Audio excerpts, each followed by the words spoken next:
Live from downtown Detroit, home of WDIV and Click on Detroit, Local 4 News at 5 starts now. Details of a very strange case here in Shelby Township. An ex-girlfriend allegedly breaks into this home, tries to set it on fire, also brings a rifle and tries to shoot at Dad. We've got the breakdown of what happens. All right, Nick, also, President Trump acquitted in the impeachment trial. A critical chapter in American history comes to a close, but not before one Republican senator choked back tears announcing his decision. But we begin with 4 Live radar, and take a look here. You can see it moving in from the south there. That's snow on the way, and the timing isn't good. We've got a winter weather advisory set to go into effect at 8 tonight. Start things off here at 5 p.m. with Ben, who's got the timeline and the predicted snow totals, which have changed a bit, right, Ben? Yeah, they've gotten a little bit quicker, Kim and Devin. In fact, if you've been following this on our local forecasters app, you probably thought, whoa, what is this? But remember, we're well away from the radar site here, so a lot of this stuff is elevated moisture that is not reaching the ground. In fact, when we look at all the reporting stations here in southeast Michigan, zero precipitation, still some breaks of sun there in the city of Detroit, but down to the south, that snow has started falling across northern Indiana. The winter weather advisories have been posted. Those kick in at 8 p.m. tonight, but they only run through 4 a.m. on Thursday. That's before we get started on the morning commute. So a lot of this accumulation that we're expecting is going to fall during the overnight hours. Here's the bottom line. We'll start seeing the snow fly, I think, about 6 p.m. tonight in the south zone. The core of it runs through about 2 p.m. on Thursday, although a lot of that is going to be on the front 2/3 of that time frame. Total accumulation through that point is going to be 1 to 3 inches. We'll tack on a little bit more Thursday night and Friday, but the biggest impact is going to be that Thursday morning drive. We'll pinpoint the timing on that and look at what's to come after in just a few minutes, Devin. Hey, Ben, well, you watched it unfold live here just a short time ago on Local 4. A historic vote has acquitted President Trump on the 2 articles of impeachment. I want to get to Steve Garagiola, who's live in the newsroom with the tallies and the reaction, which is already starting to come in. Steve. Yeah, Devin, there was really very little drama in the actual vote as the impeachment trial came to a predictable end. About 30 minutes ago, President Trump acquitted on both counts, abuse of power and obstruction of Congress. The voting, as expected, fell almost exactly along party lines. Article 1, abuse of power, 48 senators, including 1 Republican, voted guilty. All 52 other Republicans voted not guilty. Article 2, obstruction of Congress, 47 senators voted guilty. All 53 Republicans voted not guilty. The one unexpected event of the day was a speech and eventual vote from Republican Senator Mitt Romney. Speaking before the impeachment vote, he offered an emotional condemnation of President Trump. Romney said he knows he will face harsh criticism from the president and fellow Republicans, but felt he owed a duty to God and country. Romney was the lone Republican to vote guilty on Article 1, abuse of power. I acknowledge that my verdict will not remove the president from office. The results of this Senate court will in fact be appealed to a higher court, the judgment of the American people. Voters will make the final decision, just as the president's lawyers have implored. My vote will likely be in the minority in the Senate. But irrespective of these things, with my vote, I will tell my children and their children that I did my duty to the best of my ability, believing that my country expected it of me. A short time later, Senate Majority Leader Mitch McConnell reasserted what most Republicans have insisted all along, that what the president did does not reach the bar for removal from office. Today, we will fulfill this founding purpose. We will reject this incoherent case that comes nowhere near justifying the first presidential removal in history. This partisan impeachment will end today. But does it end? What happens moving forward? House Judiciary Committee Chairman Jerry Nadler, Democrat, says acquittal does not mean exoneration, and the House will likely subpoena former National Security Advisor John Bolton and continue the investigation of President Trump's conduct. Devin, Kimberly, back to you. Quite an announcement today, and heaven only knows where it all goes from here. All right, Steve. All right, well, now to the coronavirus and an update here at home. The passenger at Metro rushed to the hospital yesterday is no longer under investigation. State Health Department says the traveler did not meet the criteria for needing to be tested, but there was a new case identified in the United States today. We bring in Dr. Frank McGeorge, who continues to follow all these developments on the coronavirus. Doc? Yeah, Kim and Devin. Public health officials in Wisconsin have confirmed a case of the new coronavirus in that state, bringing the national total now to 12. That patient had come in contact with an individual with the virus while traveling in China. The patient's illness is reported to be mild, and he's in isolation at home. Across the globe, the number of coronavirus cases continue to rise and is now approaching 25,000, with nearly 500 deaths. Here in the U.S., the CDC announced it has so far tested 293 people from 36 states for the novel coronavirus. Among those, 12 were positive, 206 were negative, and the rest are pending. Locally, since the start of testing, the state of Michigan has sent 4 specimens to the CDC, all of which have been negative. The FDA has issued the necessary expedited approval for a test to identify the novel coronavirus by state laboratories.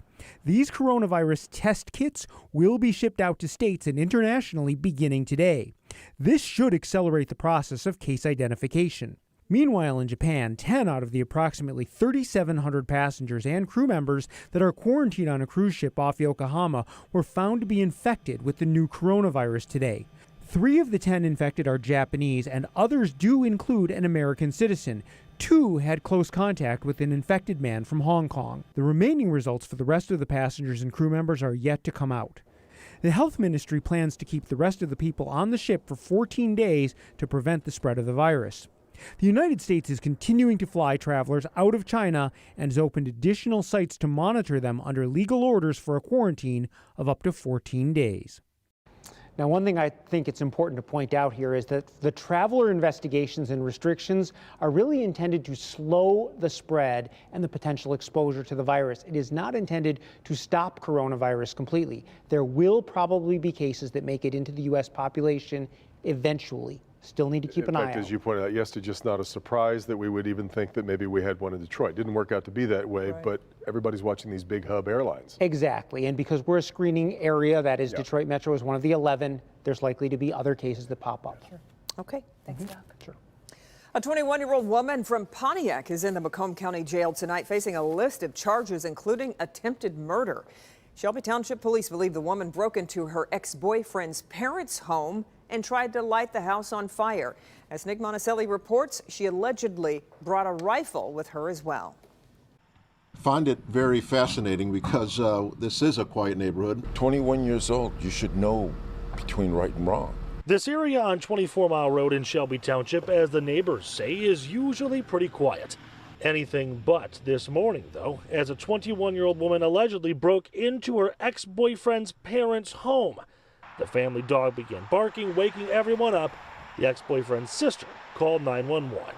She told us that her brother's ex-girlfriend had broken into the house and that she was armed with a gun. Power was also cut to the home, and as the father went into the basement to check the breakers, that 21-year-old ex-girlfriend from Pontiac was there with a rifle. The weapon was aimed at the father, and that there were 2 misfires.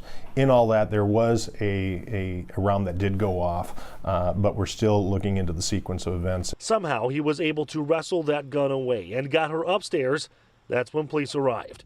But they also found this woman allegedly brought lighter fluid with her and was dousing the basement. She had the lighter fluid, she brought it there. She was saturating the downstairs carpeting and some other items, so you could obviously think of what her intent was. Later in the day, investigators were back at the home for follow-up, checking for more evidence. If the daughter didn't hear something and didn't get up, if the father didn't go down, your mind can imagine what could have happened. Here outside of the home, officers still coming and going throughout the day looking for more evidence as the family finds additional things inside. The suspect in this case, again, 21 years old from Pontiac, she is facing charges of attempted murder, attempted arson, and more. She'll likely be arraigned tomorrow afternoon. We're in Shelby Township. Nick Monticelli, Local 4. Okay, Nick, and the ex-boyfriend is a college student and lives with his parents. He was not home when this happened. A Dearborn Heights woman says she feels as if she lost a family member. A few days ago, the neighbor's pit bulls got loose and jumped into her yard, killing her beloved dog. Sean Lay spoke with her today as she fears something worse could happen if those dogs are allowed to go back home. A pet, that was my child. That was my baby. Julaine Mills loved her dog Juicy like you love your pet. What happened first thing this past Saturday morning, she will never get out of her mind. Screams from her son, then screams from her beloved dog Juicy. What did you see? So, my son heard the commotion of the dog Sparky, but my son actually seen the other dog jump, and they grabbed her. Both of them had her, and he was just screaming at the top of his lungs like, help, help, somebody help mom. It happened right here on Edgewood in Dearborn Heights. The police report reads, 2 pit bulls were running loose, running from their home down the block over the Mills family fenced-in backyard, and both attacked Juicy. Juicy did not survive. You can see the marks on the back door where Juicy was frantically trying to get away from the dogs that were attacking her. That could have been a person. That could have been anybody that when them dogs got out that lady's house that day, and what they did to my dog, that could have been my son, that could have been anybody.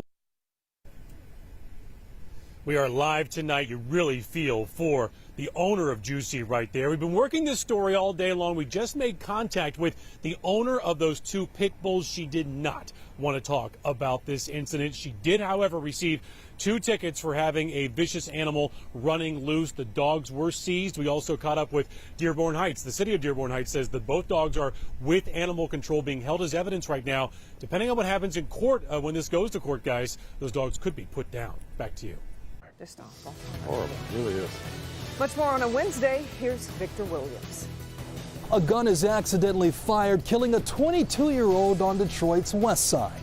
That's sad. My condolences go out to the family. And now it's his friend who's facing charges. That story coming up.